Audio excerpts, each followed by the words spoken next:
Grâce à Dieu, on a déjà entamé le mois de Kislev et il y a beaucoup à dire et tellement de matière à couvrir, mais on va se concentrer sur un cours que j'ai écouté moi-même. C'est du Rav Forman. Je sais pas si quelqu'un connaît le Rav Forman ici. C'est un Rav. Il n'enseigne que sur un app. Il y a un app qui s'appelle Alpha Beta. Il faut payer $200 par année. Ça fait 4 ou 5 ans que je suis abonné. Il a des super cours. Alors pourquoi je dis super cours? C'est pas un chassid, mais il a une façon d'analyser le pshat, le sens simple, de façon très profonde. C'est bizarre, simple et profond, et ben ça marche ensemble dans son cas. Et j'aime beaucoup son approche. Et donc j'ai repris un de ses cours sur Hanouka, parce qu'il y en a plusieurs, et je l'ai associé évidemment avec les enseignements de Rabbi Nachman, parce qu'à la fin, la Torah elle se regroupe, et tout est un, et tout est beau, et tout est inspirant et magnifique. Donc je vous donne déjà la source. Maintenant, Tachles, comme on dit, on va avancer, et on est au mois de Kislev. Évidemment, qui dit Kislev dit Hanouka automatiquement. Et on pense à tous ces miracles, cette lumière, ces ténèbres qui se transforment en lumière, c'est la tristesse qui se transforme en joie, le Hallel, 8 jours de Hallel Gamour, Kavrou Yemé Shmone Yamim, les Hodot ou les Hallel, les Chachamim ils ont institué les 8 jours de Hanouka pour la louange et pour le remerciement. Donc il y a beaucoup dans Hanouka. Mais on va commencer avec quelle est la base du miracle. Alors tout le monde, si on fait une petite enquête, tout le monde sait que les deux principaux miracles de Hanouka, c'est quoi? Un, la victoire militaire d'un côté, et deux, le miracle de la petite fiole d'huile qui a duré 8 jours. Très bien. Mais vous allez voir que ces deux miracles qu'on fête et qu'on chante, parce que le Hallel de Hanouka, on le fait nulle part pendant l'année. Le Hallel complet, 8 jours complets, c'est qu'à Hanouka qu'on fait ça. On fait pas à Soukot, il y a que 7 jours. À Pessah, on fait 2 jours plein, et après le reste, le petit Hallel. Shavuot, encore 1 jour, ainsi de suite. Pour eux, il n'y a pas de Hallel du tout.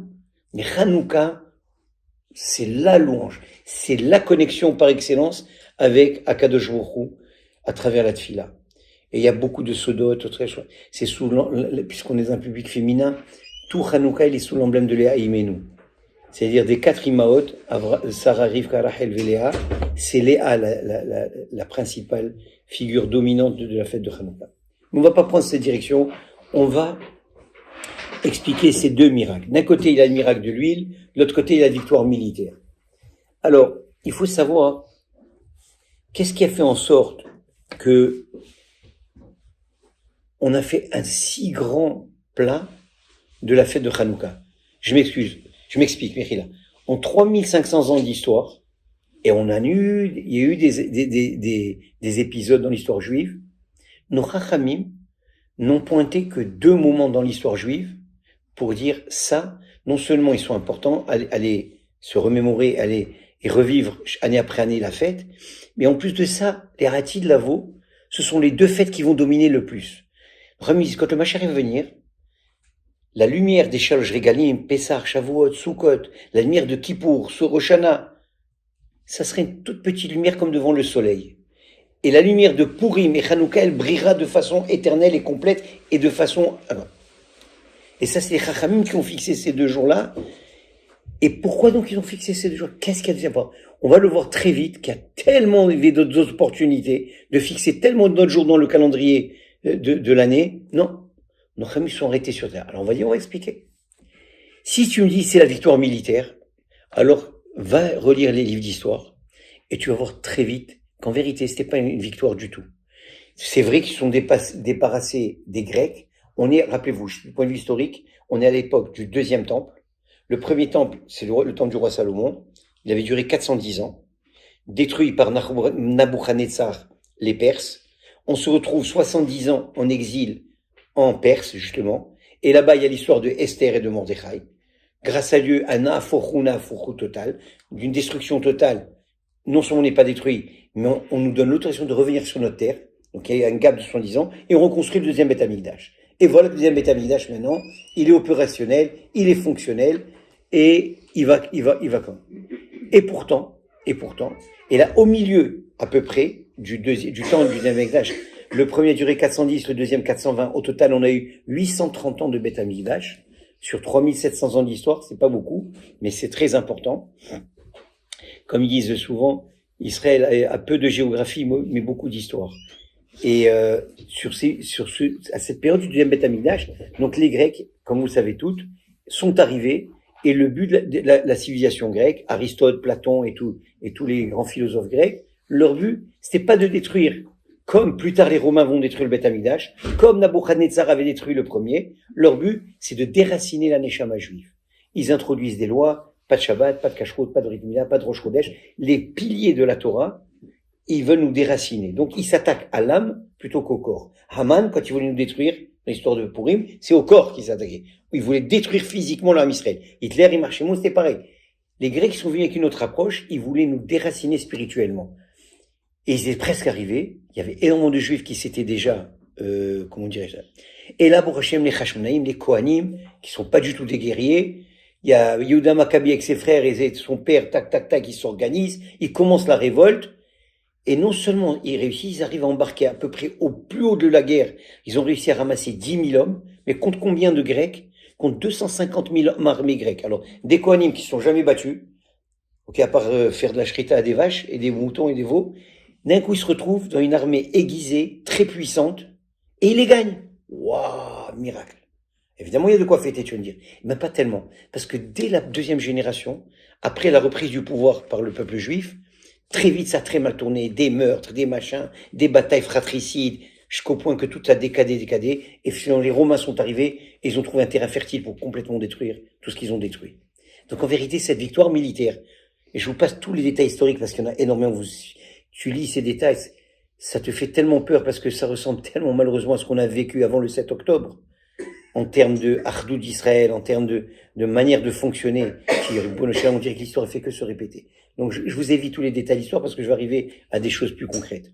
Mais en tous les cas, si c'était vraiment une grande victoire, elle aurait été éternelle. Elle n'a pas du tout éternelle. Elle a duré le temps qu'elle a duré. Et 200 ans plus tard, le Beth Amikdash a été complètement wipe-out, détruit. Et là, tout l'âme Israël est parti en exil. Donc, si c'est sur ça que tu me dis qu'on fait Hanouka, ça tient pas tellement la route. Alors, sur quoi ça tient la route? Tu veux dire la fiole d'huile. Ah, le miracle. Tu imagines? Petite fiole qui devait durer une journée, elle a duré 8 jours. C'est génial. Mais je vais dire, excuse-moi, Mechila, mais on fait pas une fête nationale pour une Hanouka qui dure 8 jours. La preuve, il y a des milliers de miracles, 10 fois plus grands que la Hanoukia qui ont eu lieu au sein du peuple d'Israël. On n'a jamais fait une fête nationale pour ces miracles.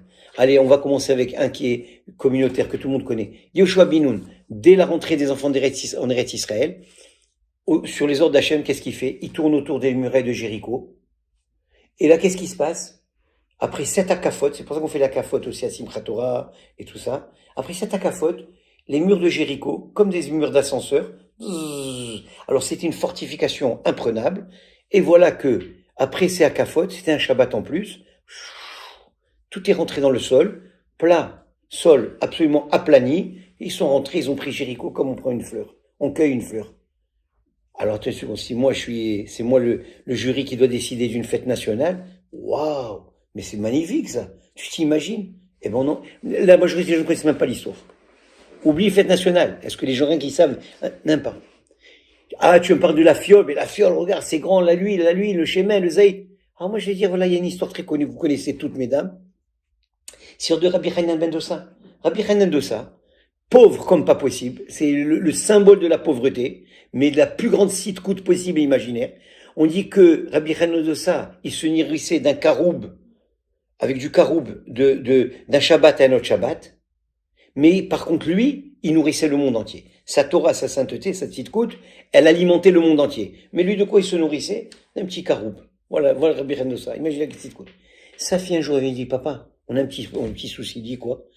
On n'a pas d'huile pour allumer les bougies de Shabbat. Il dit, qu'est-ce qu'on a? Il dit, on a du vinaigre. Du vinaigre? Eh ben, allume avec le vinaigre. Il dit, ouais, mais, il met à quoi? Celui qui a dit à l'huile de brûler, il dira au vinaigre de brûler. Et elle est allée allumer avec le vinaigre, et les bougies sont allumées. Moi, je trouve ça encore plus fort que Hanouka, ça. Putain, Hanouka, la bougie, elle a duré un peu plus, je sais pas, des fois, il y a des pots qui s'arrangent. Mais là, c'est du vinaigre. Vous avez-vous déjà vu du vinaigre brûlé? Non. Est-ce que vous connaissez une fête nationale qui s'appelle la fête nationale de Rabbi Hanan ben Dossa et l'histoire de sa fille avec du vinaigre? Personne. Et pourtant, c'est un miracle incroyable. Il est rapporté dans la Gemara. On n'a pas fait une fête pour ça. Alors pourquoi tu me fais une fête pour Hanouka? Qu'est-ce que Hanouka t'a tellement ébloui que parmi 3500 ans d'histoire, des milliers de miracles, l'Inquisition d'Espagne, est-ce qu'on fête l'Inquisition? La Shoah, Yom HaShoah, ouais, il passe comme ça à l'as, aujourd'hui on en parle, mais est-ce qu'il y a quelqu'un qui s'arrête? Il y a tellement d'événements dans l'âme Israël qui sont passés. Pourquoi tu t'arrêtes sur une fiole d'huile qui a duré 8 jours? C'est pas un si grand miracle. Moi, je vous dis la vérité. Rabbi David Pinto, Zachel, donc Hachem lui donne une très longue vie. Il fait des miracles 10 fois plus grands que cette Hanouka. Alors qu'est-ce que tu es en train de me chanter la pomme? Waouh, le miracle de tous les miracles. C'est bien pour les enfants, tu les excites, tu les mets mais tachlès, c'est pas un si grand. C'est un miracle. Petit et non nécessaire. Parce qu'entre vous et moi, si on s'est débarrassé des Grecs, c'est ça le plus important, avec l'huile ou sans huile, on est très content, on a gagné on s'est débarrassé de la culture grecque. Donc ce miracle, à la limite, il n'est même pas nécessaire parce qu'il vient après qu'on soit débarrassé des Grecs. Le but ultime, c'était que on n'ait plus cette pression. Alors on l'a plus, ça y est. Là, non seulement le miracle, il est petit, mais il n'est même pas nécessaire. Ah, sur ça, tu me fais 8 jours de fête. What's the point? What's the idea behind this? Et je crois que la réponse, elle s'adresse tellement à nous tous. Elle est tellement importante, cette réponse. Et vous allez comprendre vite aussi où est-ce que Rabbi Nachman, il va vite rentrer dans la scène. La réponse, elle est très simple. Ces petits miracles non nécessaires, en vérité, sont d'une importance capitale. Je m'explique. Pourquoi les Chamis sont arrêtés? Je veux dire, pour comprendre ce choix, il faut se mettre dans le contexte de l'époque. Alors, le contexte de l'époque, c'est le suivant. Dans le premier Beth Amikdash, il y avait 10 miracles au quotidien. 10 miracles au quotidien. Pas de temps en temps, tu venais, une fois ça marche, une fois ça marche pas. Tous les jours. Nissim Veniflaot. Dans le deuxième Beth Amikdash, qui vient après l'histoire qu'on lit tout à l'heure de Purim, de Esther et de Mordechai, 0 miracle. C'est fini. Il n'y a plus les 10 miracles. Dans le deuxième Amikdash, les prophètes sont finis. Il n'y a plus de prophètes. Jusqu'à la construction du deuxième Amikdash, la série des derniers prophètes, c'était Ezra Sofer, qui a construit le deuxième Amikdash, c'était Mordechai, c'était Nehemia, c'était Daniel, mais tout ça c'est dans cette période de 70 ans entre les deux Beth Amikdash. Le deuxième Beth Amikdash, il n'y a plus de prophètes, il n'y a plus de miracles. Bon, ça commence à faire un peu dur, tu vois. Ok, on n'a pas le choix, on va continuer les services, les corbanotes, les kétorets, tout ce qui est nécessaire. Mais quelque part, on sent pas le buzz. Et là, les Israël, ils se posent une question tous, qu'on se pose nous aussi souvent. Est-ce qu'Hachem, il est avec moi? Parce que les prophètes, quelle était l'utilité des prophètes? Les prophètes, c'est comme des cartes postales qu'Hachem, il t'envoie, là et là. Coucou, je suis là, ne vous inquiétez pas, tout va s'arranger. Oh, c'est rassurant. Tiens, Irmia a un avis qui vient, Hirskel a un avis, Ishaïa a un avis, Amos, Ovadia, Yoel. Ok, il nous a pas oubliés. We're here. Hein, Hachem nous aime. Il nous le répète, il a dit dans la Torah, mais depuis que la Torah a été donnée, après Arsina, il y a que je vous on n'a plus de révélation collective. Ça passe par quoi? Par des Nevim. Mais il n'y a plus de Navi. Ok, il n'y a pas de Navi. Mais il n'y a plus de miracle non plus. On sent plus l'intervention d'Hachem surnaturelle. Alors tout le monde a commencé la question. Mais est-ce qu'Hachem nous aime encore? Mais est-ce qu'Hachem il a quelque chose encore pour nous?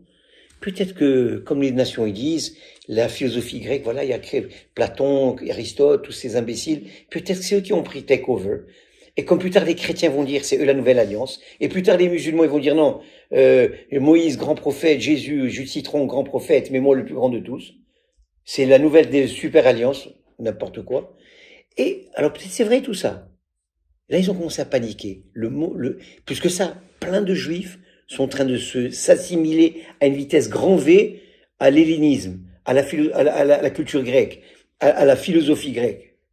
Et là, les chachamim de l'époque et le peuple sont à plat. Les batteries spirituelles à plat. Alors, quand est arrivé ce miracle? Au début, oui, le miracle de la victoire militaire, mais qu'on a vu, il s'est vite estompé. Et c'est ça qu'après, nos chamis ont focalisé sur le miracle de la Hanoukia. Un miracle petit, pas vraiment nécessaire, mais combien précieux et welcome au moment où il est arrivé. Au moment où Hachem, et là c'est ça le titre de ce cours, je vous le donne ce soir, c'est les clins d'œil d'Hachem. C'est clic, je suis là avec toi. Tu ne pas la ne t'inquiète pas, tu vas voir. Je t'ai pas abandonné. Je t'aime irrévocablement, contre toute logique, malgré que tu m'as tourné le dos 10 fois. Moi, je continue à t'aimer. Et je vais te le prouver. Et je vais t'envoyer des petits signes. Rien que don't panique. Don't panique. Ta Yeshua, elle va venir. Ça, c'est tellement réconfortant et rassurant que nos rachamim, parmi des dizaines d'événements beaucoup plus importants et miracles plus importants, ont décidé de prendre ça, de ça on fait une fête nationale. De ça on va le marquer pour l'éternité. Et quand même ma chérie va venir, ça encore, ça va briller encore plus que toutes les autres fêtes. Waouh! Alors pour comprendre encore plus ce concept du clin d'œil d'Hachem, il y a plusieurs exemples que la Torah nous donne, et je vous les citer rapidement. Le premier qui nous enseigne ça, qui a repéré le clin d'œil d'Hachem, la Rachmanou d'Akadosh Baruch Hu, même si elle était Beremez, mais qui l'a réconforté, qui lui a donné la force pour continuer, c'est qui? Et ça tombe toujours Hanouka pendant les parachutes de qui? De Yosef Hatzadik. Yosef, il a 17 ans, beau gosse, il est sûr qu'il va être le Mashiach et le tzaddik de la génération. Mais voilà que ses frères, ils pensent exactement l'inverse. Ils le traitent comme un vulgaire voyou et bandit, le mouton noir de la famille. Ils le prennent, ils le balancent à des Ishmaélim. D'ailleurs, ils veulent le tuer à prison. Pour 20 pièces, imagine, tu vends ton frère pour quelques sous. Regarde dans quel état il se sent, Yosef, le pauvre. Imaginez-vous dans quel état il se sent quand il embarque dans cette caravane de Ishmaélim. Et la Torah, elle prend le temps de nous raconter comment cette caravane elle est faite. Et dit comme ça, Veine orchot Ishmaelim ba'a migilad, ugmalhem nosim nechot utzri valot, olchim leorid misraima. Et voici, une caravane d'Ishmaélim vient de Gilad, et sur leurs chameaux, ils portaient quoi? Des aromates, du baume et du lotus. Et ils descendaient en Égypte. Très bien, attends une seconde. Nous, on n'est pas dans le marché des épices. On fait pas, qu'est-ce que tu as besoin de me détailler la marchandise qu'il y avait dans les chameaux? En plus, Rachid te dit, et c'est là toute la clé te dit, en vérité, l'essentiel de la caravane, c'était des centaines de chameaux. Ils transportaient ce qu'on appelle du neft. C'est du goudron. C'était du bitume. Et ça a une odeur extrêmement nauséabonde. Mais où est-ce qu'ils ont mis Yosef Hatzadik? Ils n'ont pas mis dans la majorité ils l'ont mis juste sur les chameaux, la caravane qui portait les épices. Évidemment, ça sentait très bon. Et Yosef Hatzadik, il a compris que c'est un clin d'œil d'Hachem. Qu'Hachem, il est en train de lui dire, Benine, Mashrovs, mon fils, n'aie pas peur. Tes frères, ils t'ont vendu. Ton père, il sait pas où tu es, il est en peu de panique. Mais moi, je vais te protéger. Ta Yeshua, elle va pas venir maintenant. Elle va venir que dans 22 ans. Mais tu auras ta Yeshua. Et tu seras Chéni la Méler. Et c'est toi qui domineras tout. Et qui sera l'ancêtre de ma chère Ben Yosef. Mais sois patient. Et pour te prouver que je suis avec toi, je t'envoie ce petit signe. Et Yosef, parce qu'il est raft, il est quick sur ses patins, il sait que ça c'est un signe d'Hachem. Et ça lui remonte le moral. Il arrive chez Potiphar, on connaît tout le reste de l'histoire. Ça c'est on voit qu'Akadosh Baruch Hu, à chaque fois, dans chaque tragédie, chaque difficulté, il nous fait souvent des clins d'œil, des miracles non nécessaires, des petits trucs, mais pour nous dire, voilà, tout à l'heure je racontais avec les enfants, comment il y a eu ce miracle aujourd'hui pour cette personne dans ce jugement. C'est un petit clin d'œil. Il y en a qui disent, c'est peut-être par hasard, peut-être ça. On peut tout justifier. Mais quand tu es aguerri et tu développes tes antennes spirituelles, tu sais que c'est un clin d'œil d'Hachem. Tu sais que c'est un jour qui te dit, ma fille, ne t'inquiète pas. Je sais que tu passes par des moments difficiles, je sais que tu passes par ça, mais je suis avec toi, je te lâcherai jamais. Même si en apparence, ça paraît que tout va non, je suis avec toi. Alors on va continuer. Donc ces petits miracles d'Israël, c'est encore juste avec toi. C'est le clin d'œil, malgré les souffrances, malgré les difficultés, et ne jamais. Un autre événement historique très très fort, qui a été retenu par nos Khamim pour changer quelque chose dans la prière, c'est lequel? Alors maintenant on se situe après la destruction du deuxième Beth Amikdash. On est en l'an 68 de l'ère actuelle. C'est le deuxième Beth Amikdash, il est détruit. Les Juifs sont exilés partout. Moi, récemment, j'étais à Rome avec Mazal, et après Rosh Hashanah, et là on a visité, moi je suis un fou de l'histoire, j'ai pris un super, Minachaché m'a envoyé un super guide, on l'a pris privé, petite camionnette de golf comme ça, il nous a fait tout le tour de Rome. Et je suis tombé sur un bonhomme qui est très versé évidemment dans l'histoire de Rome et de l'Italie, parce que c'est son métier, mais aussi sur l'histoire juive. Et on a commencé à échanger, parler. Et là, il nous amène devant le Coliseum, Il nous dit, vous savez qui c'est qui a construit le Coliseum, le fameux Coliseum? C'est Titus, ce fameux qui a détruit le Beth Amikdash et qui est revenu avec la Ménorah. Et vous savez qu'est-ce qu'il a fait? Qui a construit le Coliseum? 100 000 esclaves juifs. 100 000 esclaves juifs, quelques années après la destruction du Beth Amikdash. Ça, c'est 100 000 hommes. Alors, combien de jeunes filles? Combien de papis? Combien de mamies? Combien de tantes et de cousines? C'est-à-dire qu'il y avait une cruauté à un niveau qu'on peut même pas comprendre par où les Israël étaient passés après la destruction du Beth Amikdash. L'exil, qu'on est encore dans l'exil de Rome, on est encore dans le Galout de Édom. Ça fait 2000 ans. T'imagines, c'est long tout ça. Alors maintenant, dans ce contexte-là, en Israël, pas ceux qui ont été exilés, ceux qui sont restés, qui sont accrochés, ils ont commencé une révolte. Qui étaient à l'époque les grands maîtres d'Israël, Rabbi Akiva, Rabbi Shimon Bar Yochai, Rabbi Balanes, tous ces grands maîtres d'Israël. Et un des talmidim de Rabbi Akiva, c'est Bar Korba. Bar Korba, ils mettent une révolte, c'est des enragés contre le pouvoir romain, les autorités romaines. Et vas-y, la guerre à tout à tuer. Et ben, miracle de tous les miracles, Bar Korba, il gagne la guerre. Et il renvoie les Romains. Maintenant, quand ça arrive à Rome, chez César, comme quoi les Juifs ont battu l'armée romaine et les ont renvoyés de Judée, ah, ça c'est la catastrophe nationale pour Rome. Tout l'empire peut s'écrouler. Tu t'imagines si ce petit peuple de rien du tout, il a réussi à remballer les troupes romaines, mais qu'est-ce qu'il fait? Il prend ses meilleurs soldats, toutes les alliances, parce qu'il était un empereur, donc il avait accès à plein d'autres armées, et tous y descendent sur la Judée. Et ils arrivent là-bas. Et évidemment, ça commence à mal tourner parce qu'ils étaient overwhelmed, les Juifs. Ils sont retirés de Jérusalem, ils sont allés se protéger à Béthar, la ville de Béthar. Vous avez entendu la ville de Béthar? Alors à l'époque, Béthar, c'était une ville super fortifiée, imprenable. Ils avaient des réserves jusqu'à la fin des temps, et tout était impossible. Les Romains pouvaient monter et descendre, ils ne pouvaient pas prendre Béthar. Erreur magistrale de Bar Korba, que Rabbi Akiva croyait que c'est lui le Mashiach.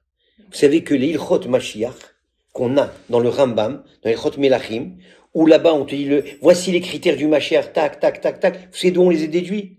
Le Rambam d'où il les déduit? De toute l'histoire de Rabbi Akiva et Bar Korba. Puisque Rabbi Akiva, il avait vu tous ces points chez Bar Korba, et il a expliqué que c'était lui le Mashiach. Rabbi Akiva était convaincu que Bar Korba, jusqu'à quand? Parce que Bar Korba a commis une erreur magistrale. Il était à faire une alliance avec un peuple, que la Torah te dit ne fais pas d'alliance avec lui. Lui, du point de vue stratégique, militaire, il pensait que c'était une bonne alliance. Rabbi Akiva lui dit, tu fais une erreur. Il a fait l'erreur. Ça n'a pas tardé. Le peuple qui s'est lié ont dévoilé aux Romains les secrets des entrées secrètes de Béthar. On rentre à Béthar. 500 000 Juifs tranchés à l'épée. Femmes, enfants, vieux, tout le monde. Et ils sont tellement pétards, les Romains, contre les Juifs, parce que ils les ont défaits pendant 2 ans. Qu'est-ce qu'ils font avec ça? Ils décrètent qu'aucun corps ne peut être enterré. Et vous savez combien nous on tient? Même nos morts, on les respecte. Regardez maintenant, regardez dans les tunnels, il y a encore 3. On fait tout pour récupérer 3. Et qu'est-ce qu'on va récupérer? De la poussière. Mais c'est pas grave. Pour nous, la dignité d'un mort, c'est énorme. Et voilà que, malheureusement, ordre de Rome, les morts, ils vont rester dans le soleil du Negev, et ils vont se décomposer et de la manière la plus haute. Non seulement on les a tués, mais on leur donne même pas le Gvorat Israël. Eh bien, qu'est-ce qui s'est passé? Un miracle. Un miracle. Les corps ne se sont pas décomposés. 1 mois, 2 mois, 6 mois, 8 mois, 1 an. Tout le monde impeccable. Quand les Romains ont vu ça, les Juifs ils ont vu ça, et tout le monde a compris que c'était un miracle. On parle de 500 000 cadavres. On parle pas de 1000 cadavres, 2000, 500 000 cadavres. Qui bouge pas, il n'y en a pas un qui se putrifie. Finalement, Rome accepte que les Juifs enterrent leurs morts, c'est ce qui va se faire. Et les Chachamim, quand ils ont vu ce miracle, ils ont dit, tu sais quoi, on peut pas rester on va faire on va composer une louange à Kajbourou. Et cette louange, vous savez qu'on va la mettre dans la seule prière de Oraïta. Vous savez qu'il y a une seule prière qui vient de la Torah. Une seule. C'est pas l'Amida, qui est notre prière la plus importante. C'est pas les psaumes du roi David. C'est pas le Baruch Shamar. C'est rien. C'est quoi? C'est le Birkat Mazon. Le Birkat Mazon, c'est la seule prière que la Torah dit Vachalta, Vesavata ou Verachta. Tu mangeras, tu seras rassasié et tu béniras. C'est la seule prière où on te demande de bénir Hachem, de louanger, de dire merci. Qu'est-ce qu'ils ont fait, les Chachamim? C'est dans cette beracha qu'on va mettre à l'intérieur de cette beracha une louange à Hachem. Alors la première, alors sachez que le Birkat Mazon, il est constitué de 4 brachot. La première, c'est Moshe Rabbeinu qui l'a composé. La deuxième, c'est Yoshua Binoun. La troisième, c'est David Ameler. Et la quatrième, c'est au temple de Bétar. On est venu et on a mis cette bracha dans le seul texte de la Torah. La seule prière de la Torah. Pourquoi nos Chacham, ils ont fait ça? C'est pas le miracle. Ça aurait été mieux qu'ils aient été sauvés, les 500 000. Ah, tu aurais dit, il y a de quoi chanter et faire de la fête. C'est vrai qu'ils ont été enterrés dignement. Mais nos Chachamim, dans l'état de catastrophique dans lequel se tenait le Ham Israël, les exilés à Rome, les jeunes esclaves juifs, jeunes filles et jeunes, on donnait les juifs en pâture comme gladiateurs dans les lions et dans la fosse au Coliseum. C'était la catastrophe partout. Tu tournais, on se faisait massacrer. À un moment, ils se sont dit la même chose. Mais est-ce que Dieu il est avec nous encore ou pas? Il nous a abandonnés complètement. Beth Amikdash détruit, exilés, esclaves, gladiateurs, constructeurs du Coliseum. Les 500 000 qui viennent de mourir à Béta. Where are we going like this? Où s'en va le peuple d'Israël? Il y a de quoi, comme dit chez nous, gzel, toute la journée, s'angoisser et de vivre Quand les Chamis ont vu ce petit miracle, non nécessaire, mais qu'Hachem il a fait, de conserver les corps, ils ont compris que c'est encore un clin d'œil d'Hachem. Hachem, il nous abandonne pas. C'est vrai on aurait préféré quelque chose d'autre, mais c'est ce qu'Hachem il a choisi, pour nous faire le clin d'œil. Dire, mes enfants, enterrez-les bien, et vous verrez. Il y aura un troisième Beth Amikdash. Il y aura une délivrance. Vous allez sortir des griffes des Romains. Vous allez rester le peuple choisi. Jamais je vais vous abandonner. On voit que dans plein de moments dans l'histoire juive, il y a eu ces clins d'œil d'Hachem. Et nous aussi, on vit ces clins d'œil personnels. On les voit un après l'autre. Alors maintenant, le clin d'œil de tous les clins d'œil, et comment mériter ces clins d'œil. Parce que la question est comment être sensible à ces clins d'œil. Et qui a cette sensibilité à ça? Parce qu'on les a tous, ces clins d'œil d'Hachem. Il nous les fait en permanence à Kadosh Baruch Hu. À nous tous, et il est là. Et chacun de nous, qui peut prétendre pas avoir des soucis? Celui-là a des problèmes de santé, l'autre a des problèmes de chidouk, l'autre a des problèmes de parnassa, l'autre a des problèmes, name it. Chacun, avec sa valise et ses mahalat. Et pourtant, qu'est-ce qu'il fait à Kadosh Baruch Hu? À chacun de nous. Mais nous, il faut qu'on développe cette sensibilité. Et là, il y a quelque chose qui m'a tellement impressionné dans la Torah, qu'on lit tous les jours, enfin, à chaque fois qu'on est dans cette paracha, Shemot, et qui nous passe sous le nez comme, en tout cas, moi, jusqu'à 50 ans, ça m'est passé sous le nez, jusqu'à ce que ce Rav, il m'a ouvert les yeux sur ce passouk, et je vais le partager avec vous. Dans tous les cas, ces petits miracles sont d'une importance capitale pour nous tous, et il faut savoir les capter. Qui va avoir le génie et le premier qui va nous enseigner comment capter ces choses-là, ça va être Moshe Rabbeinu lui-même. Comment tu peux arriver à la conclusion du roi David? Le roi David ici, il dit comme ça, Batsar et Haftali. Dans les 3 tests, tu m'as élargi. Alors, on va revenir maintenant à Moshe Rabbeinu. Et Moshe Rabbeinu, je suis pas dans l'ordre, mais ça va. On va dire que je suis dans l'ordre. Rappelez-vous, vous savez que la vie de Moshe Rabbeinu est très intéressante. Elle s'est faite sur un triptyque de 3 fois 40. 40 ans prince d'Égypte, dans la maison de Pharaon. 40 ans avec son beau-père et sa femme Tsipora, Yitro et Tsipora. Et 40 ans dans le désert avec les enfants d'Israël. 40, ça fait total 120 ans. Voilà, les 120 ans de Moshe Rabbeinu, c'est 3 fois 40, le triptyque du 40 ans. Bon, le 40, c'est un chiffre spécial dans la Kabbalah, on va pas entrer dans ça. Donc, Moshe Rabbeinu, après être prince d'Égypte 40 ans, il se sauve. Et là, il va être berger chez son beau-père pendant 40 ans. Il a 80 ans. C'est beaucoup, 80. Et toute la journée, il est avec ses petits moutons, il les sort, il les amène dans le désert, il les ramène, il les amène, il les ramène. Qu'est-ce qu'il fait un berger pendant ça?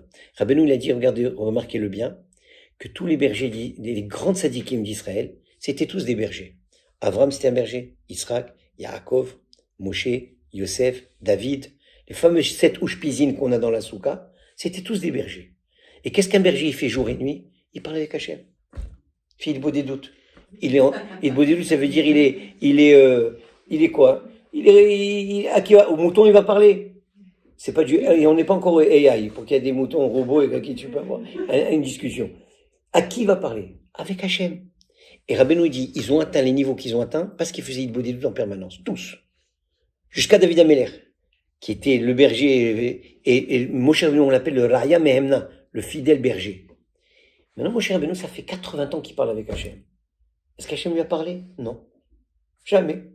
Et voilà qu'un jour, un truc incroyable qui va se passer. Business as usual, avec ses petits moutons. Et là, il passe devant un buisson qui brûle et qui ne se consume pas. Alors regardez comment il dit le passo. Vayomer Moshe. Ah, attends, parce que je commence quelque part. Oh non. Je commence le début du passo. Il est tellement beau ce passo. Vous allez voir. Moi, je vis 50 ans, je l'ai lu, j'ai jamais compris le passo comme il m'a fait ouvrir les yeux, ce rave.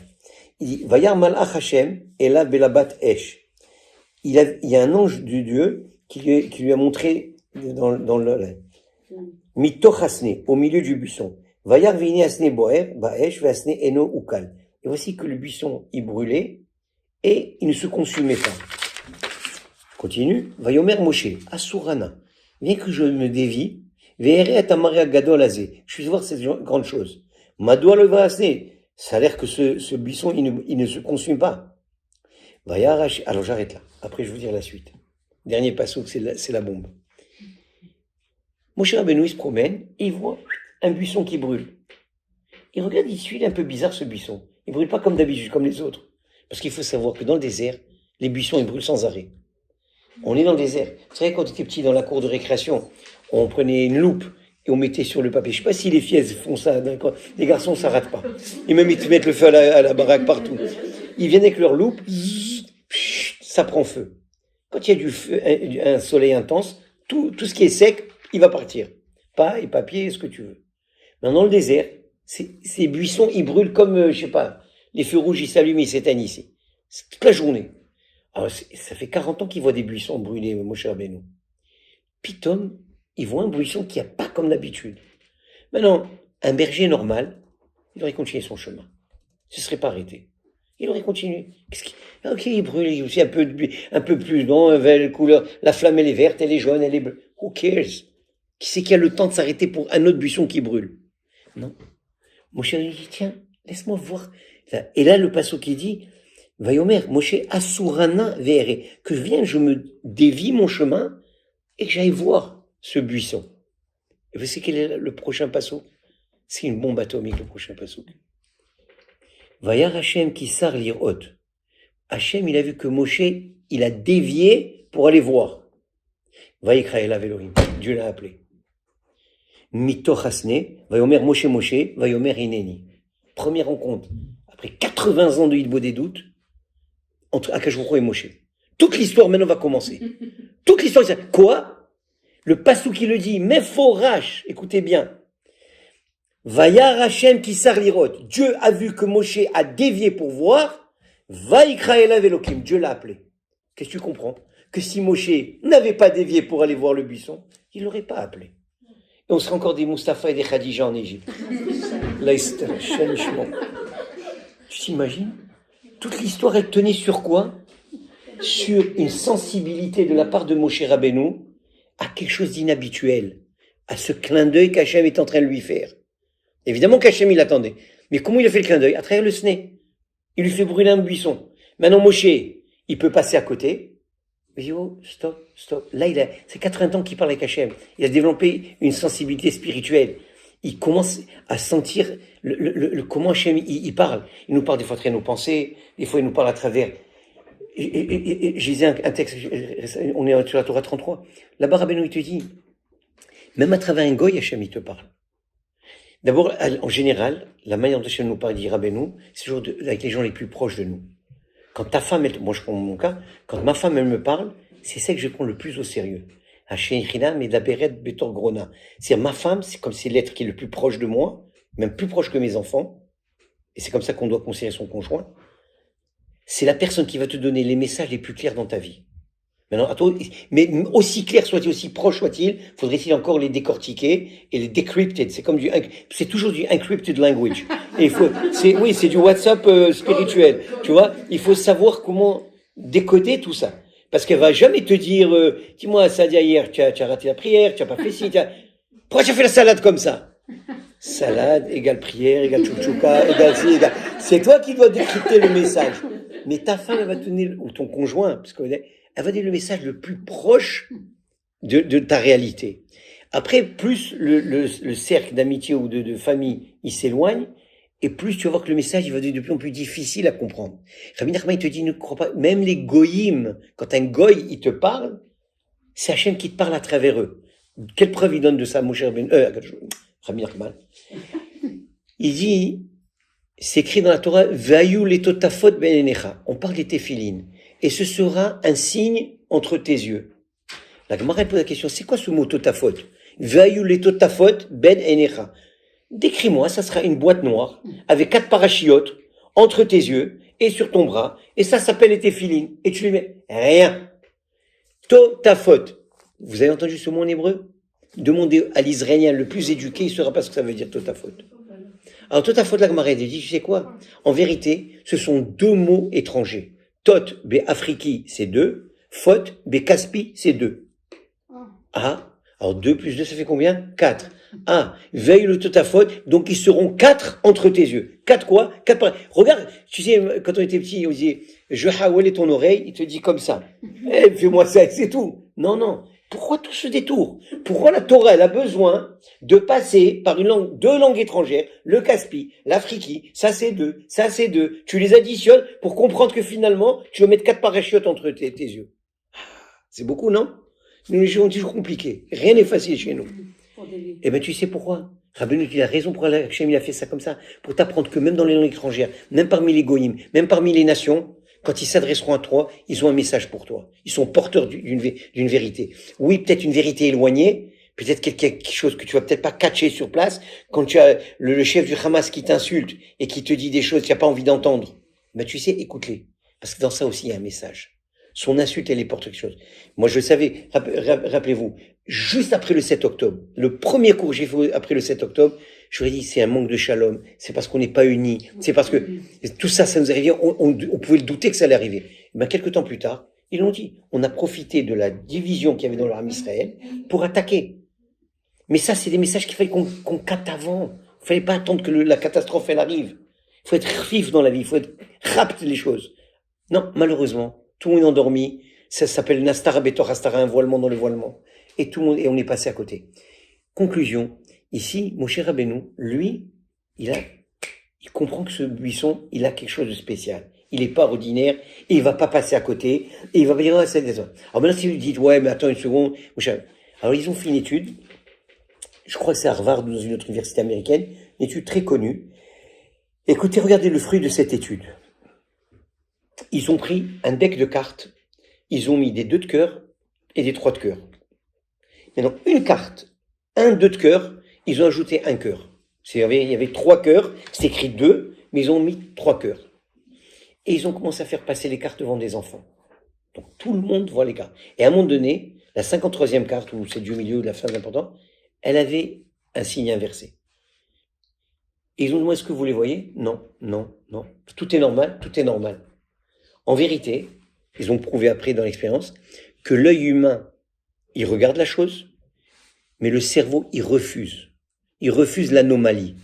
Le propre de l'homme, c'est qu'on est tellement figé dans notre cerveau et habitué à une certaine façon du monde que quand les choses changent, on n'a pas la plasticité cérébrale nécessaire. Puis attends, wow, les moteurs, il y a quelque chose qui ne va pas là. C'est quelque chose qui, laisse-moi, je sens qu'il y a anguille sous roche. Ça, vous les femmes, entre parenthèses, vous l'avez beaucoup plus que les hommes.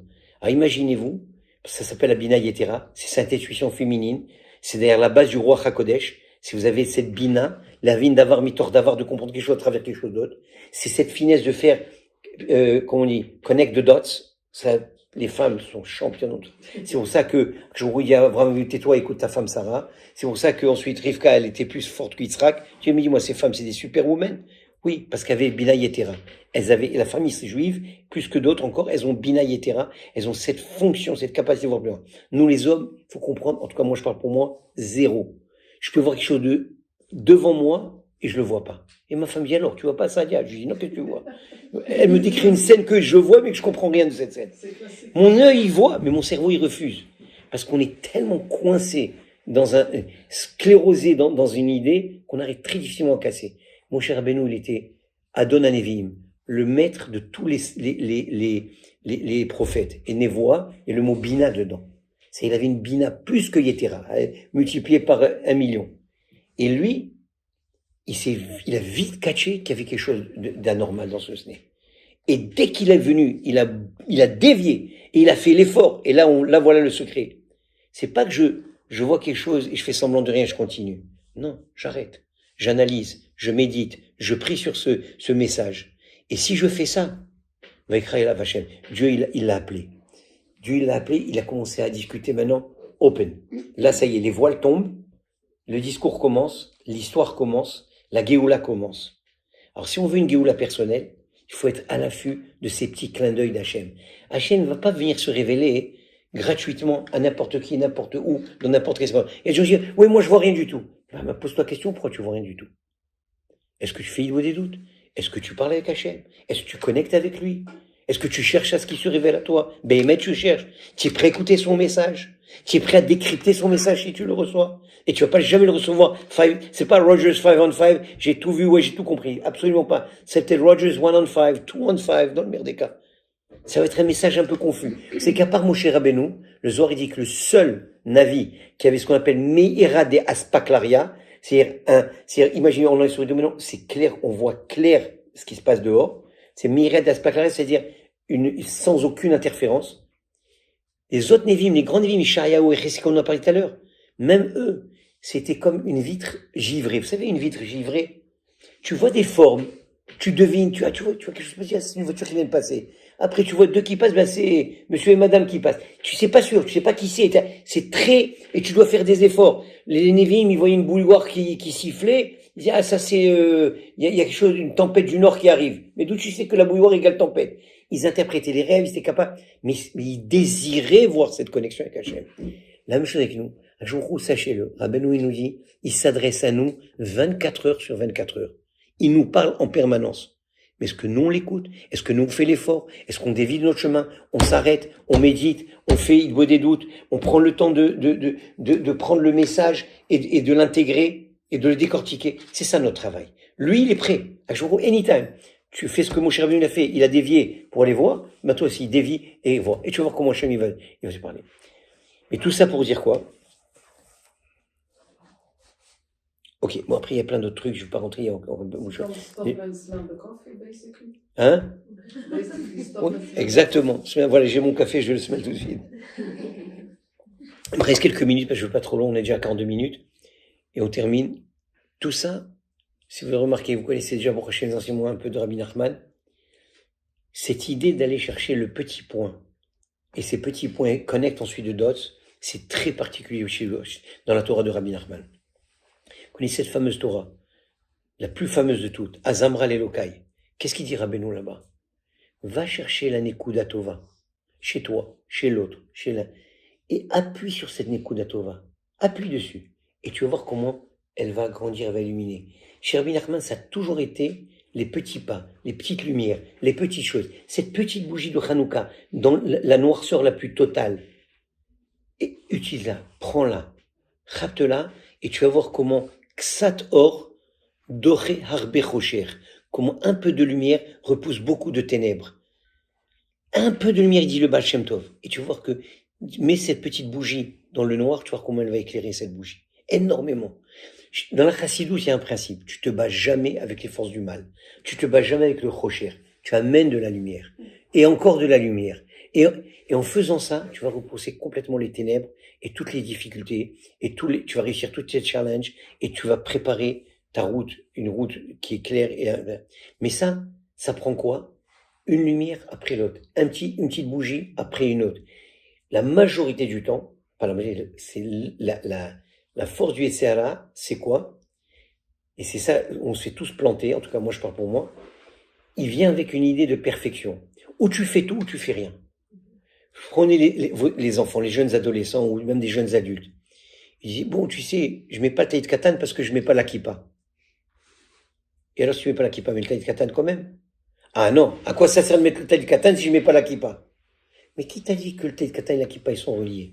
Ils n'ont rien à voir. Ça, justement, le talit, c'est une mitzvah de Horaïta, et la kippa, c'est des rabanan. Alors, si tu veux pas la mitzvah des rabanan qui est la kippa, rien ne t'empêche de continuer de faire la mitzvah de Horaïta. Mais le Issara, qu'est-ce qui vient? Il nous vend tous la même salade. Ou tu fais tout, ou tu fais rien. Eh ben, pourquoi? Parce qu'il veut que tu fasses rien à la fin. Parce qu'il sait que tu vas rien faire.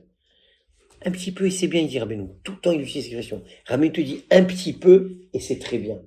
Un petit effort, et tu vas avancer. Et tu vas gagner. Et hier, quelqu'un, il me dit, ouais, j'ai ce problème, j'en peux plus et tout ça. Une fois, Rabbeinu, il a donné une anecdote. Il a pris un roi. Il raconte qu'il y a un roi qui a pris son fils, le prince. Il dit, je veux que tu m'aides à faire quelque chose. Il dit, oui, papa. Il dit, regarde, tu vois mon château qui est sur cette montagne. Je voudrais que tu me le déplaces sur l'autre montagne. Le fils, il regarde, il dit, oups. Il dit, comment tu expectes que je fasse ça? Qu'on déplace un château d'une montagne à une autre. Il dit, père, il dit, mais casse-toi la tête, trouve une idée. Le petit regard, il dit, bon, faut pas t'exagérer sur ce coup-là. Oublie, c'est impossible ce que tu veux dire. Il dit, oui. Tu sais comment? Pierre par pierre. Tu prends une pierre à la fois et tu le déplaces. Et tu vas voir que ce château, il va se transverser de l'autre côté. Le Yitzhara, il veut toujours te montrer que c'est impossible. C'est huge. Tu pourras jamais relever ce défi. S'il y a une tava, s'il y a un problème, tu vois là.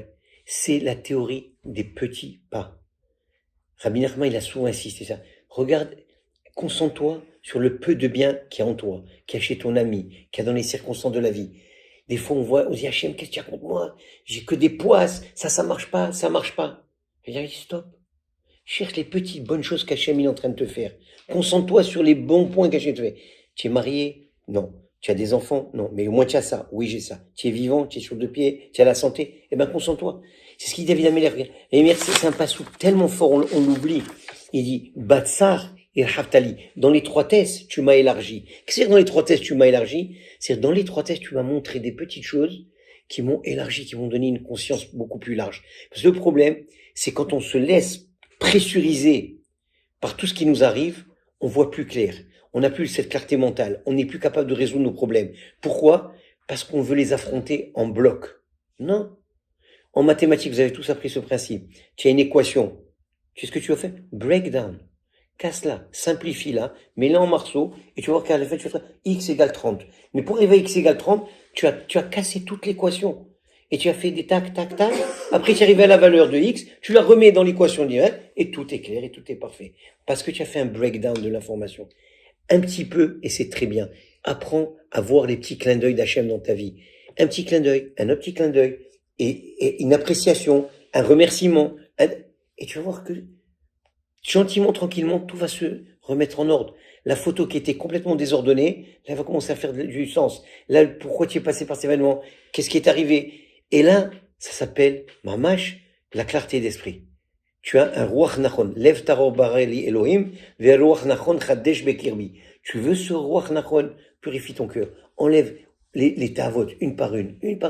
Et tu vas voir que ton cœur va se purifier. Ton esprit va se clarifier. Les choses vont devenir beaucoup plus évidentes. Et tu vois que ta vie, elle sera beaucoup plus meuchar, beaucoup plus heureuse et beaucoup plus connectée avec Hachem.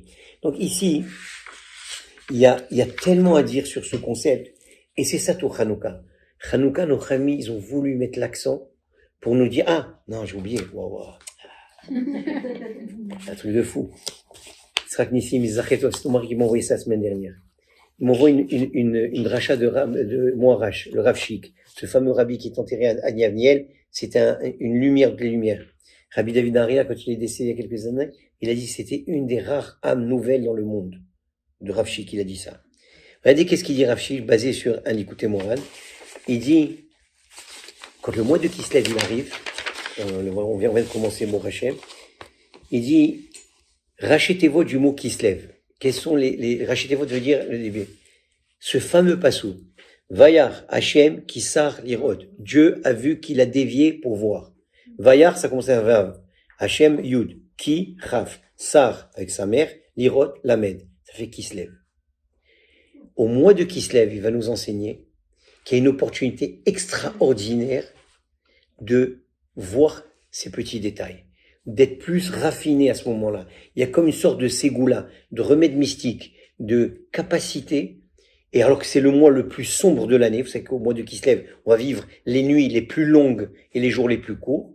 Ben justement, dans cette noirceur, dans ces ténèbres, c'est le moment le plus messougal pour voir et voir Hachem se révéler à toi. Quand? Parce que justement, les rachets étaient... Et il continue, regardez, Chidouche de folie, il y a un Teilim de David Ameller, il dit, Ish Ba'al lo yeda, un homme bourg, c'est-à-dire lourd, hamar, il pourra jamais comprendre. Ursil lo yavin, et le kessil, l'imbécile, il comprendra pas. Et zot, ceci. Et Rav Shiki, il est d'Oresh, ce passou de Teilim, ou kessil, l'imbécile, c'est aussi Kislev. C'est les otiotes de Kislev. C'est-à-dire, en Kislev, tu as deux possibilités. Ou la personne reste kessil, Baal Bour Loyeda, c'est-à-dire il reste dans un Baal, Ish Baal Loyeda, un homme bête, il va jamais comprendre, il va jamais créer ce awareness, et il restera Kessil, ou alors c'est l'inverse. En Kislev, tu as maintenant une opportunité extraordinaire, et certainement par rapport à la fête de Hanouka, et par rapport à tout ce qu'on a dit, et c'est pour ça que nos Khamim ont choisi ce mois et cette date de façon évidente, pour nous faire comprendre qu'à ce moment-là, si tu fais cet effort, si tu amènes ces petites lumières dans ta vie, ces petits miracles, et sur lesquels tu vas remercier Hachem, tu vas louer Hachem pendant 8 jours, et ben tu sais quoi, même le Maboul, le fameux Maboul de Noach, quand est-ce qu'il s'est arrêté? Il a commencé le 17 Rejvan. Ajouter 40 jours, ça fait combien? Le 27 qui se lève, le troisième jour de Hanouka. Le troisième jour de Hanouka, nos Khamim disent que le Maboul, c'est comme ça veut dire Maboul, quand il suit les Maboul, c'est quoi les Maboul? C'est-à-dire il a une tempête dans le cerveau. Son cerveau, il va dans tous les, il est confus, il sait pas ce qu'il fait, il sait pas ce qu'il dit. Tu sais quand est-ce que le Maboul, il s'est arrêté, le Maboul? Non, pas Maboul. Le Maboul, il s'est arrêté. Cette confusion globale, terrestre, globale. Le troisième jour de Hanouka. Au mois de Kislev. Quand est-ce que Moshe Rabbeinu a retrouvé la clarté? Au mois de Kislev. Parce qu'il a dévié, il a trouvé Hachem. Dieu s'est adressé à lui.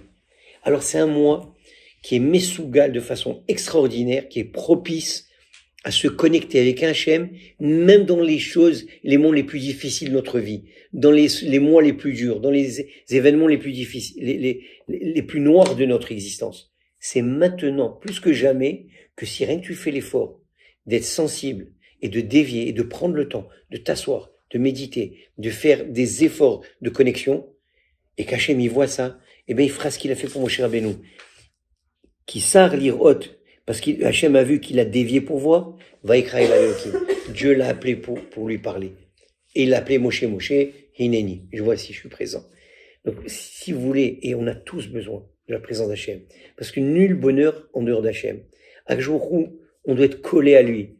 C'est notre source de vie.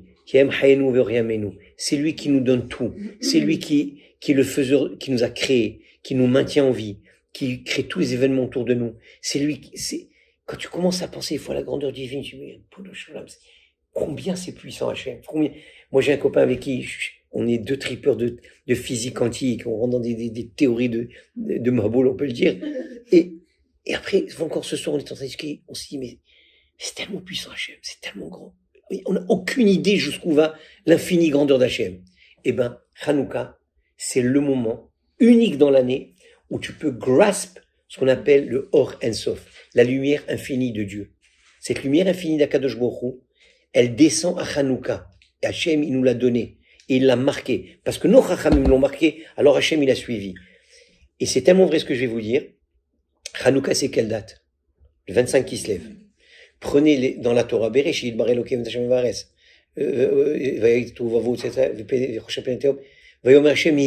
et Dieu a dit que fut la lumière. Comptez 25 mots, et vous allez trouver le mot or, vous allez trouver le mot lumière. Déjà dans la Torah, il y a un remèze, que le 25 jours de Kislev, il y aura la lumière. Pas la lumière du soleil, parce que la lumière du soleil va être créée que le 4e jour de la création. Le soleil et la lune n'ont été créés que le 4e jour. Alors c'est quoi cette lumière du début, du tout début? C'est le Or Ensof, c'est le Or Haganouz, c'est une lumière qu'Hachem il a caché plus tard. Le Bachem Tov te dit où est-ce qu'il a mis Hachem le Or Haganouz maintenant? Il l'a mis dans la Torah. Quand tu dis la Torah, eh ben tu reçois ce Or Haganouz. Otiot Markimot, c'est des lettres qui sortent et qui a la lumière qui vient et qui t'illumine. Pourquoi? Parce que Hachem c'est là où il a mis. Parce que combien de temps il a utilisé cette lumière? Le Midrash raconte la Kabbalah. Enfin, en termes d'heures, parce qu'en fait, il n'y a pas d'heure chez Hachem, il est au-delà du temps. Mais Tachès pour nous parler à nous, parce qu'il faut bien qu'il nous parle, à notre niveau. La Kabbalah dit, cette lumière, elle a duré 36 heures. Combien de bougies à Hanouka? 36 bougies. À part le shamash. Il y a 44 bougies, mais si tu enlèves les 8 du shamash, ça fait 36 bougies. 36 bougies, c'est ces 36 heures que la lumière infinie d'Hachem, elle a brillé à Hanouka. Qui est l'auteur? La Ima que je vous ai dit tout à l'heure, c'est ma préférence, que je l'adore. Je suis fou d'elle. C'est Léa. Léa Gematria 36. Léa, c'est quoi? Hanistarot Lachem Elokenu. C'est les Rachetevo d'un passou très connu de la Torah. Les secrets sont Hanistarot Lachem Elokenu. C'est elle qui est détentrice secret. Léa, regardez la vie dure qu'elle a eue là. Rejetée par son mari. Toute sa vie, elle s'est rangée. Mais elle s'est pas victimisée. Et à qui elle donné naissance? À Yehuda. À la Hodaya. Au remerciement. Qui veut dire, David, il descend de Yehuda. Yehuda Maccabi. Toute la fête de Hanouka, c'est le remerciement. C'est la Malchut. C'est le dévoilement de la Malchut d'Hachem dans le monde. Et qu'est-ce qu'on fait avec cette lumière de Hanouka? Et je termine avec ça, parce que c'est au niveau du Sod, le Ben Ishraï, il explique, il y a 3 critères pour la Hanouka, il y a 3 critères halachiques, même peut-être un 4e qu'on pourrait ajouter à la fin, mais 3 fondamentaux. 1, on aime la Hanouka que le soir. 2, la lumière, elle doit être éclairer le domaine public. 3, la Hanoukia, elle doit être entre 0 et 10 téphar. Téphar, ça peut près là où il y a la baguette, mais ça peut près, on va dire 1 mètre pour faire les choses faciles. Les lumières, elles doivent être à 70 cm. Alors, les lumières à 70 cm de hauteur, les petites bougies, la nuit, et ça doit éclairer le Reshut Arabim, l'espace public. Et le Ben Ishraï, il ajoute, idéalement, allumer la Hanouka en face de la mezouza de la porte d'entrée. On va expliquer après pourquoi. Mais ça, c'est pas un critère halachique fondamental. C'est les 3 que je vous ai mentionnés. Ça, c'est ça qu'il faut faire. Qu'est-ce qu'ils ont en commun, ces 3 critères? Très simple. Ce sont les 3 espaces de noirceur par excellence. Je m'explique. La nuit, évidemment, par définition, il fait noir. Le domaine public, c'est le domaine de ce qu'on appelle la sitarahra, des forces négatives du monde. Un voleur, qu'est-ce qu'il fait? Il attaque que la nuit. Il est au cœur d'une maison. Il rôde. Donc, amène cette lumière là où il y a les malfaisants et les mécréants. Là où ils sont, tu leur amènes la lumière là-bas. Et pourquoi en dessous de Titfachim? Parce que la Gemara a dit, la Shekhinah n'est jamais descendue en bas de Titfachim. De 0 à 10, la Shekhinah ne se trouve pas. Qu'est-ce qui se trouve? L'opposé de la Shekhinah. L'opposé de la présence divine. Alors tu sais ce que tu vas faire toi? Tu vas prendre ta Hanoukia, ce Orensof, cette lumière infinie d'Hachem, qui elle peut tout transformer, même les endroits les plus recherchés du monde, les plus durs, et tu amènes l'Avka, cette lumière là-bas. Tu l'amènes en bas de Titfachim, là où la Shekhinah ne se trouve pas. Tu l'amènes dans le Reshut Arabim, où il y a tous les malfaisants, les mécréants et les Réchaim qui se trouvent. Et tu le fais pendant la nuit, qui est aussi le temps où il circule. Et tu prends cette lumière, et tu fais Pirsoumanes, tu dévoiles le miracle de Dieu. Mais surtout pourquoi? Pour transformer le rocher en or. Et cette petite Hanoukia, elle va tout transformer.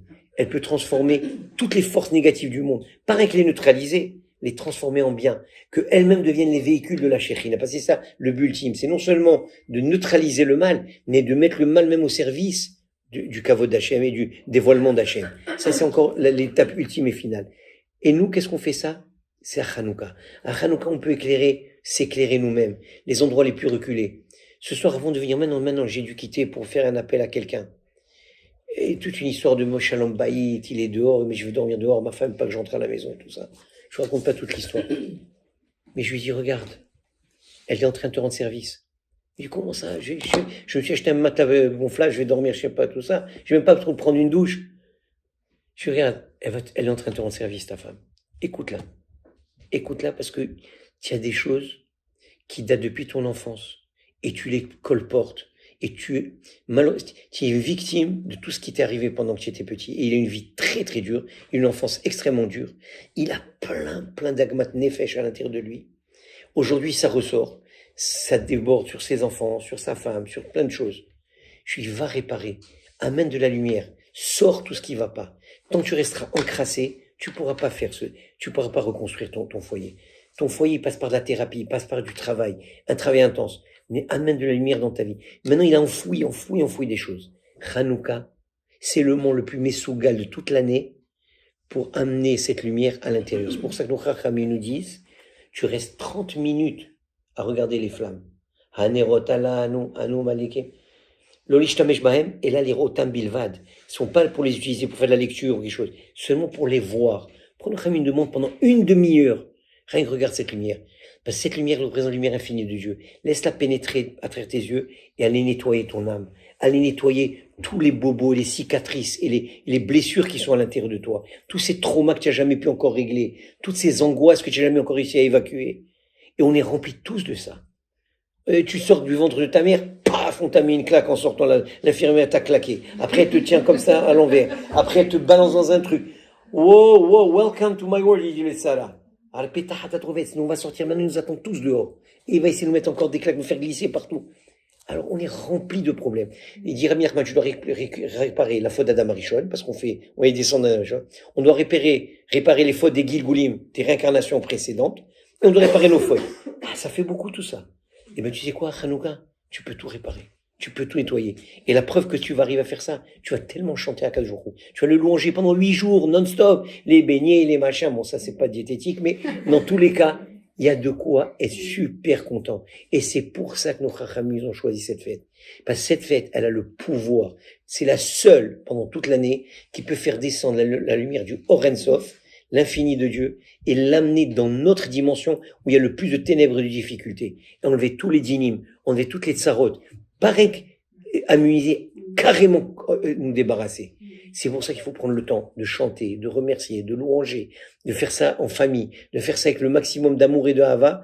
Et ça, on vient de créer maintenant la possibilité de tout réparer. Comme dit Rabbeinu, à Kol Shrek Taken, tu étais capable d'endommager, et ben maintenant tu as 8 jours. Que tu vas voir un docteur, quand il te donne une posologie. Bon voilà, maintenant j'avais un truc, il m'a donné des antibiotiques pendant 8 jours. 2 le matin, 2 le soir, 2 le matin, 2 le soir. 8 jours d'antibiotiques. Pour Hachem, j'ai guéri. Mais pourquoi j'ai guéri? Pas pour commencer à tomber malade, pour maintenant utiliser cette guérison et la transporter pendant toute l'année. C'est la même chose avec Hanouka. Hachem donne, il dit pendant 8 jours, allume les bougies, regarde, chante, remercie, sois positif, vois le bien dans toutes les situations, va chercher, sache que c'est tous les milliers de clins d'œil que je te donne, apprends à être sensible, regarde ma présence, je t'aime, irrévocablement et pour toute l'éternité. Tu prends ce message et tu l'amènes avec toi pendant toute l'année. Ces 8 jours, c'est pareil pour vivre 8 jours et après ça, on recommence, on rebelote. Au contraire, c'est pour prendre cette lumière et ensuite la transporter pendant tout le reste de l'année et d'être toujours dans un mode de Hodaya, de remerciement, de louange et de surtout, comme on a étudié ce soir, repérer les clins d'œil d'Hachem. Et quand on sent qu'Hachem, il est proche de nous et qu'il nous envoie tous ces petits miracles, eh ben, ça y est, on panique plus. On n'est plus en mode panique, on n'est plus en stress. Tu as peut-être ton compte à zéro. Peut-être le médecin t'a annoncé la pire des choses, mais tu t'en fous. Tu sais pourquoi? Parce que tu as l'Emouna. Hachem, Emouna Rabalelot, il dit David Améler. La Emouna, c'est dans la nuit, dans le Chocher. C'est là-bas que la Emouna, elle keken. C'est là-bas que tu peux. Kol Mizvotecha Emouna. Toutes les Mizvot, c'est pour t'amener à la Emouna. Et ben là, tu as la chance la plus extraordinaire de goûter à la lumière de la Emouna dans sa plus grande splendeur. Baruch Adonai, Leolam, Amen, ve Amen. Des questions? Entre Beth Amikdash Hasheni jusqu'à Hanouka, combien des années? Ah, c'est très bien. Alors, le Beth Amikdash chez Nirdo, à peu près, on peut faire un chat GPT, c'est mon meilleur ami en parenthèse. Mazal est très jalouse. Avec qui tu parles? Avec chat GPT. Bon, ça va. Non, je rigole. Parce que aussi, elle est accro maintenant, ça va. Surtout avec les problèmes de santé toute la journée, alors qu'est-ce que je fais? C'est le meilleur médecin, hein, parenthèse. Ils vont tous aller au chômage, les médecins. Et, alors, il y a à peu près 150 ans. Le deuxième Beth Amikdash a duré 420 ans. Le premier Beth Amikdash a duré 410 ans. Le deuxième Beth Amikdash a duré 420 ans. Si je me rappelle bien correctement. Entre les deux, c'était 70 ans. Alors, on a 410, c'est le temps du roi Salomon. 70 ans de galoute en Perse. On revient sur notre terre. On reconstruit le deuxième Beth Amikdash qui va durer 420 ans. Et l'histoire des Grecs, des Hashmonaïm, l'invasion des Grecs, c'est à peu près à 150 ans après le début du deuxième Beth Amikdash. Les Hashmonaïm vont régner à peu près 200 ans. Ensuite, il y a la relève qui va se faire. Et malheureusement, après ça, la défaite avec les Romains. Et ça va être la destruction complète du Beth Amikdash par le deuxième empire qui va nous envahir, qui est Rome. Mais et après ça, ça fait 2000 ans qu'on tourne en rond. Prochain show, histoire. Ah, moi j'adore l'histoire. Vous savez que je vais dire quelque chose. Béhémet, vous voulez vous rendre service? Béhémet, pour bien comprendre beaucoup de choses, l'histoire. Sache d'où tu viens, mais Aïn Bata vers Aïn Ataoler. Sache d'où tu viens et où est-ce que tu t'en vas. L'histoire, c'est très, très précieux. Alors, j'ai fait un cours avec 2 copains, ils y sont restés ce soir. Non, 3. On a fait qu'un cours d'histoire. C'est comme ça. Vous voulez plus quitter? Tu l'as enregistré? Non. Mais on peut le refaire, c'est pas un problème. Ça, c'est mon sujet favori, c'est l'histoire juive. Moi, j'ai fait tes choix avec l'histoire. Moi, je me rappelle quand j'ai commencé ma teshuva, comme j'aime l'histoire, j'ai commencé à lire l'histoire. Comment vous croyez que j'ai nommé Yavne, l'école Yavne, la yeshiva? Parce que j'ai lu l'histoire de Rabbi Yochanan ben Zakkai, qui justement, à la période de la destruction du deuxième Beth Amikdash. Rabbi Yochanan ben Zakkai, c'est celui qu'on a sorti de Yerushalayim dans un cercueil, parce que les zélotes, ils laissaient personne sortir, c'était ou la mort ou la victoire. Malheureusement, c'était la mort et la destruction. Et Rabbi Hanzak n'était pas d'accord avec eux. Il est sorti, il a rencontré Vespasien, il a rencontré Titus. Et après, quand il a fait 3 miracles à Vespasien, Vespasien dit, qu'est-ce que tu veux? Il dit, Yavne vechachmea. Donne-moi Yavne et ses sages. Parce qu'il y avait une petite ville qui s'appelait Yavne, qui était pas loin de Jérusalem. Il y avait quelques sages qui étaient déjà là-bas. Rabbi Hanzak dit, assure-moi que tu vas pas détruire Yavne. Et je détruirai pas Yavne.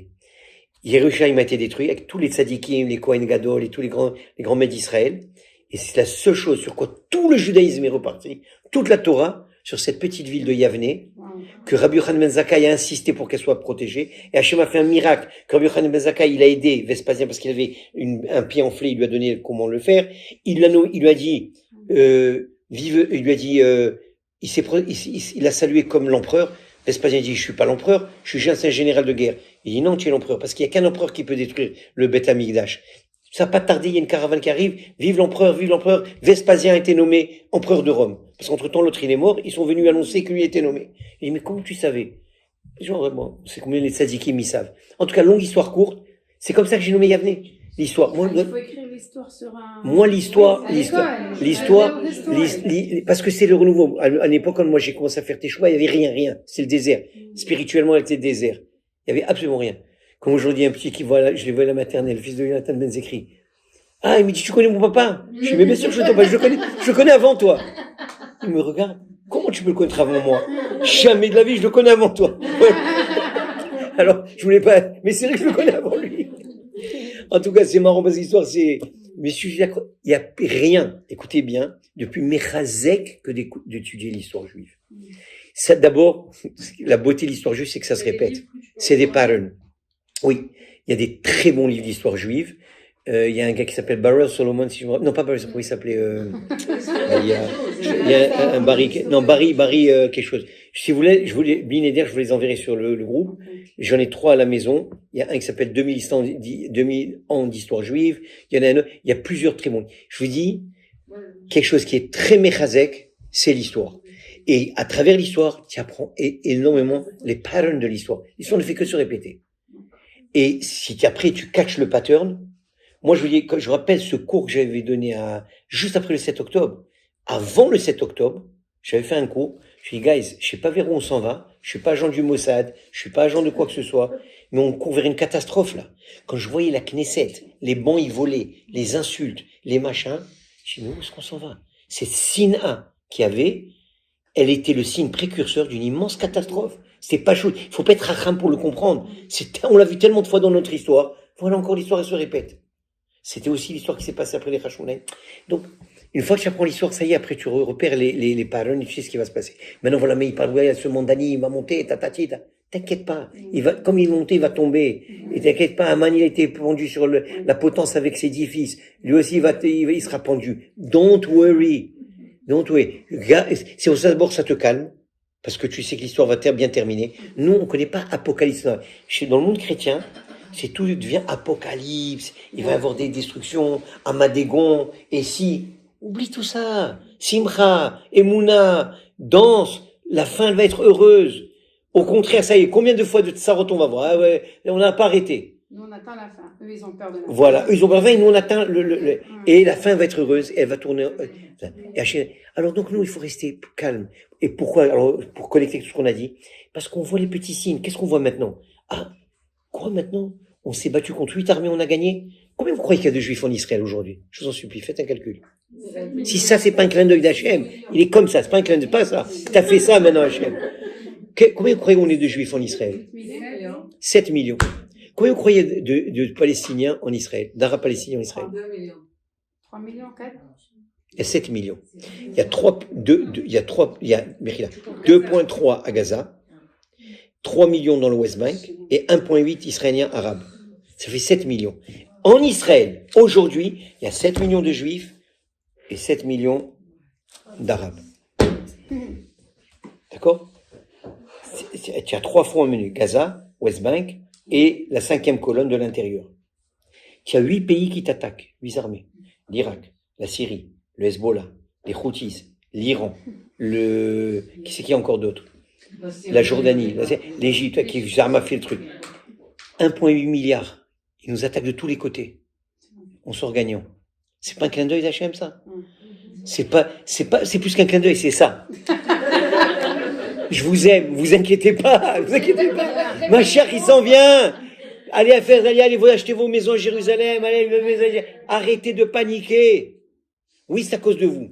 Mais même vos fautes, je les recycle en bien. La force d'Hachem, c'est qu'il prend nos fautes. Il nous aime tellement. Encore, tu te disputes avec ton frère. Encore, tu insultes ta sœur.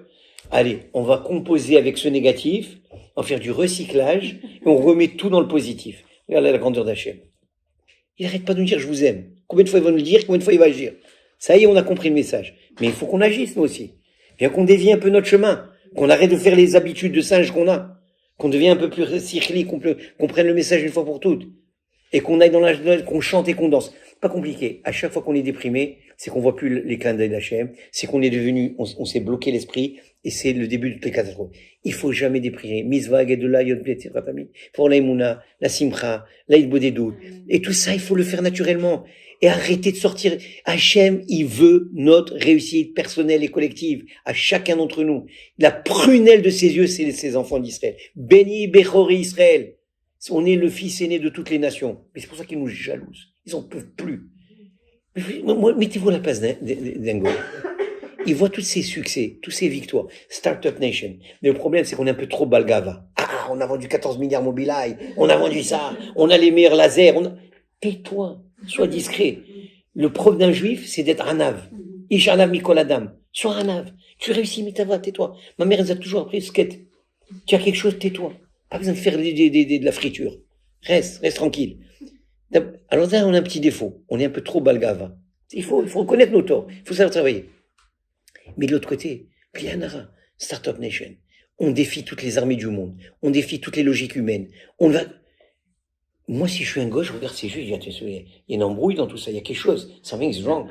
Ils répondent pas aux critères normaux, ni de l'économie mondiale, ni des finances, ni des statistiques, ni de rien. Alors, ou ils deviennent admiratifs, et il y en a qui sont comme ça, ou ils deviennent des haineux du peuple d'Israël. Et on a les deux en face de nous.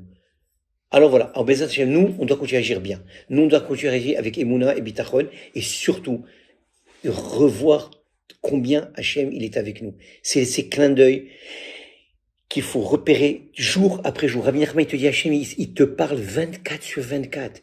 Même des pensées qui te viennent, ça vient d'Hachem. Quand il y a une pensée, qu'elle soit négative ou positive, elle vient d'en haut. Apprends à faire le verrou de ses pensées. Et je termine avec une dernière chose. Mais 2 minutes. Oui. 2 minutes, c'est important ce que je vais vous dire. Le Zohar HaKadosh, il dit, Kulam b'machashava itbareru. Sache que tout vient de la pensée. La pensée, on a pensée, parole et action.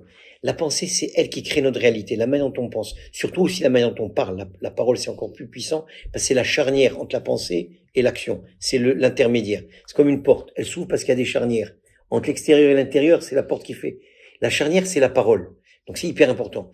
Mais au sommet, il y a la pensée. Et la pensée, on a étudié dans Petit Raté Yonavi, ça vient d'où? C'est le lévouche du couvert les âmes viennent d'où? La pensée vient de l'âme, et l'âme, c'est le couvercle des séphirotes, du Or En Sof. Donc il y a une descente de cette lumière. Bon, je ne vais pas compliquer la vie, je vais vous faire simple. Simple, très simple. Le Zohar dit, tout va selon ta pensée. À l'endroit de tes pensées, c'est là-bas que tu te trouves. Là où tu penses, c'est là-bas où tu es. Tu penses bien, tout ira bien, comme disait le Rabbi Lubavitch. Mon yiddish, je connais pas les mots yiddish, mais il dit comme ça. Ça veut dire quoi? C'est que c'est toi qui vas créer ta réalité en fonction de tes pensées. Donc, qu'est-ce qu'il fait Hachem? Il t'envoie des pensées positives. Alors, bien sûr, tu vas te réjouir. Bien sûr, tu vas les utiliser et tu vas te réjouir de ça. Mais même quand il t'envoie une pensée négative, et tu reçois une pensée négative, c'est pas, la Gemara dit comme ça. Hachem nous envoie des pensées négatives pour qu'on ait le mérite de les repousser. Le Balatania, il dit, quand tu rejettes une pensée négative, réjouis-toi, parce que tu as fait une misva extraordinaire de switch. Et Rabbi Nachman, il dit, c'est très simple. Tu sais comment tu rejettes une pensée négative? Ta pensée, c'est comme un entonnoir. Il y a une pensée à la fois qui peut passer dans l'entonnoir. Alors tu as une pensée négative, et on a tous des pensées négatives, des angoisses, des peurs, on se rappelle de ci et tout ça. On part pas, on peut en parler. Te casse pas, ne te jamais, on se bat jamais avec le négatif, qu'on dit tout à l'heure, jamais avec les ténèbres. Tu sais comment tu repousses une pensée négative? Avec une pensée positive. Ton travail, c'est constamment d'amener du positif. De train your brain positively. De toujours penser. Tu as une mauvaise pensée, mets-la de côté. Pense à tes enfants, pense à ton mari, pense à ce qui t'a fait Hachem de bien. Je suis à Sani Goya, je suis à Osenisé, je suis à... Ah, mais dis-moi, j'ai un million de choses, pourquoi je peux penser positivement? Et hop, tout de suite, ton humeur, elle change, et tu changes de direction. Le vent, il a tourné. Pourquoi? Parce que, et c'est ce qu'Hachem, il fait avec nous. Il veut constamment qu'on train notre esprit à penser positivement. Alors, de temps en temps, où il y a des tsunamis, il y a des maboules qui viennent dans notre tête. Et ben voilà, il te donne Hanouka, il te donne cette fête, il te donne cette personne, il te donne ce rizou, ce rabbin que tu allumes et tu vois sur quel rizou, le Yanouka, le si. Tout ça, c'est pourquoi? C'est pour que tu te mets dans un mode Shiviti Hashem Negdi Tamid, que tu es toujours à Kajmouchou devant toi. Tu as Hashem devant toi en permanence. Et ben, tu as la bracha en permanence. Tu as le bonheur en permanence. Tu es zen, tu es tranquille, tu t'excites plus pour rien. Tu es complètement en harmonie avec toi et avec les autres. Il y a rien qui va te décoller de ce qui est à faire. Pourquoi? Parce que tu as trainé ta pensée. Donc, le travail important, mesdames, c'est constamment, et je vais vous dire quelque chose qui va peut-être vous plaire, Mechila. C'est moi qui le dis, c'est chaud au Méler. Il dit, Raglea yordot mavet. Ça, on parle de la malchoute, mais on parle de la femme en général. La femme dans sa nature. Et c'est pour ça que la Torah, elle donne à l'homme l'obligation d'être Mesamer Chetishto, parce que la femme dans sa nature, elle est un peu déprimée. Pourquoi? Parce que vous avez une force que nous, on n'a pas, mais qui vous donne un inconvénient qui vient avec cette force. Le fait que vous avez Bina Yetera, qu'on a dit tout à l'heure, rappelez-vous ce qu'on a dit tout à l'heure, vous avez la Bina Yetera, cette capacité d'intuition féminine extraordinaire qui vous montre les choses. Mais le fait que vous êtes toujours dans le détail, quand avec vos enfants, vous les éduquez, c'est dans les détails. L'homme, qu'est-ce qu'il fait? Il amène le petit gosse au monde et il dit, allez, occupe-toi, envoie-le au bloc B, fais-lui à manger, prépare la boîte à linge, fais-lui les devoirs. Lui, il fait rien, lui, il est là, il relaxe, allô. Qui c'est qui se paye tout le boulot? C'est madame. Et madame est dans les détails. Attends, j'ai oublié ça. Oh, j'ai oublié de lui donner les céleris. Elle court à l'école. Le sac de céleri pour mon fils. Oh, appelle Gabi, dis-lui un sac de céleri, tu vas regarder. Non. C'est moi. La femme, elle est en mode panique tout le temps parce qu'elle est dans les détails. Tout celui qui vit dans le détail, par définition, il est en mode panique. Alors, plus souvent qu'autrement, il y a du stress, il y a de l'angoisse, il y a de la difficulté. Eh ben, il y a un travail encore plus grand à faire à ce niveau-là. Parce que la Torah demande au mari d'être Messarishto, mais la femme aussi. Avec les enseignements de Rabbi Nachman, je vous promets, vous avez besoin de vos maris, mais je vais dire que vous n'avez pas besoin de votre case Shalom. Non, au contraire, mais vous pouvez transformer vos maris pour qu'ils deviennent des modules et des machines et des usines de Simcha, parce que la femme a besoin d'être remontée en permanence, avec des compliments, avec du positif, avec des bonnes choses. Et c'est très important. Parce que là, elle devient super fonctionnelle, elle devient super bina yetera, mais vous avez un effort supplémentaire à faire sur l'homme, parce que vous avez cet avantage supplémentaire de l'homme, qui est la bina yetera, parce que vous avez ce pouvoir matriciel de tout reproduire à l'infini. Vous avez l'exemple que je donne toujours à mes khatanim quand ils vont se marier, et je les rends fous quand je leur donne cet exemple, ils tombent de leur chaise. Est-ce que tu te rends compte que ta femme, tu lui donnes une demi-cellule pendant 15 secondes? Qu'est-ce qu'elle va te ressortir au bout de 9 mois? Un être humain complet, parfait, de 10 livres. Combien vous croyez de cellules chez l'être humain? Combien vous croyez qu'il y a de cellules chez l'être humain? 37 trillions de cellules. Chacun d'entre nous, on a 37 trillions de cellules. Attends, mon père, il a donné une demi-goutte, une cellule masculine, c'est la moitié du bagage génétique. La femme, elle prend une demi-cellule. 9 mois plus tard, elle donne 37 trillions, pas millions, pas billions, trillions. Ça fait trillions? Si je crois 18 zéros, je sais plus combien c'est, tellement il y en a. 37, faites un ChatGPT, vous allez le voir. 37 trillions de cellules. Mais d'où vient cette force? C'est la plus grande manufacture au monde. Imagine-toi, tu achètes un demi-bitcoin, et dans 9 mois, on te donne 37 trillions de bitcoin. Oublie Musk, il est là d'un pauvre duarni du village devant toi. Comment c'est possible? Parce que la femme, c'est une usine. Elle fabrique, elle grandit, elle fait pousser. M. Kolchai, c'est la mère de tout vivant. Mais ça vient avec un grand défaut. C'est quoi? C'est qu'elle déprime. Parce que celui qui est dans le manufacturing process, il déprime. C'est difficile, c'est lourd. Parce que tu dois penser à tout. Attends, il faut que je fasse un bon nez comme ça. Les oreilles doivent être bien formées. Les cheveux doivent être en pique. C'est-à-dire quand tu es en train de former, imagine-toi ce qui se passe dans ton ventre. Les hormones, l'eau, Quand une femme, les hormones débalancées. Mais c'est normal, Mskina. Qu'est-ce que tu veux qu'elle ait d'autre? Qu'est-ce que tu crois qu'elle est? Elle est en train de process 37 trillions de cellules. Elle doit s'assurer que tout est en harmonie, tout fonctionne, tout est connecté l'une à l'autre et que tout est parfait.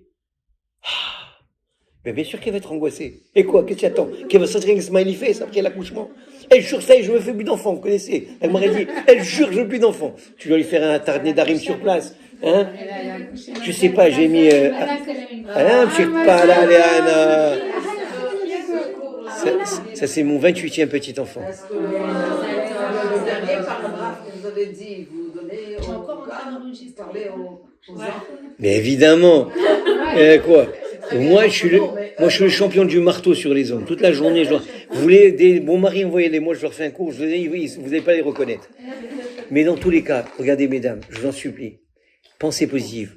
Regardez les clins d'œil d'Hachem. Voyez partout le bien. La Nekuda Tova, Azamra les Lokai, la Nekuda en vous, le bien de l'autre, le bien dans toutes les situations. Recherchez. Rabbeinu dit, regardez pourquoi le langage de Rabbeinu. C'est les Chapes ou les Vakesh et Zenekuda Tova. C'est-à-dire, il te dit, n'attends pas que le point positif, il vienne vers toi. Vous savez, les pires joueurs de football, c'est qui? C'est ceux qui sont dans le field et qui attendent qu'on leur passe le ballon. Eh ben, ceux-là, ils vont jamais marquer de but. Jamais. Vous savez qui c'est qui marque les buts? C'est qui court après le ballon. Rabbeinu dit comme ça, dans la Torah Zamra.